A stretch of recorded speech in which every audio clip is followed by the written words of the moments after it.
I first reported on Riviera Creek Holdings 3 years ago when Boardman native Brian Kessler, who now lives in California, announced plans to grow marijuana for medical purposes in a warehouse on Crescent Street, north of downtown Youngstown. I watched as it was built and was there for the first plants and then the first harvest. Today, I returned to see how it's going and for the announcement of 2 new products. Riviera Creek Board Chairman Brian Kessler led the way this afternoon into a growing room to show the results of the changes made in the growing process, a process that's a company secret. They are about 5 times the density of what we showed last year. Produces more cannabis, higher quality, more yield. This was the view Kessler wanted me to see, what he called the canopy of buds, because it's the buds that people buy, which produces the medicinal qualities of marijuana. When we first started, the biggest problem was there were very few patients. There were no stores. Before the tour, Kessler talked about the first year of medical marijuana in Ohio, how for most of the year there were only 12 stores selling it. Now there are 47.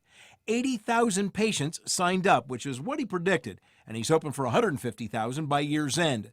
The number of employees at Riviera Creek increased from 12 to 25, and Kessler is still hoping to eventually hit 100. We are considered the premier product in the market.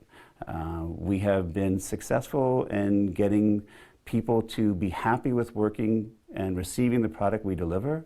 To make people even happier, Kessler today announced 2 new products. But we did hear some noise about our bags. So Riviera Creek designed a bigger bag, inside of which is what Kessler called a bud box. And then when you open it, is your cannabis. Well protected, nice storage area, nice airtight seal. Riviera Creek also is now offering its marijuana in an oil form through a vape pen.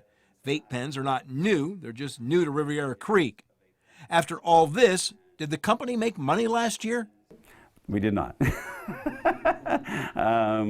You know, it was first year. I don't know if anybody made money first year, especially where 9 months of the year there was only 12 stores open. Kessler also talked about legalizing marijuana for recreational purposes in Ohio. He does not see it happening this year. And if it does happen, he wants it legalized through the political process because he says a ballot issue like the one tried a few years ago probably won't work.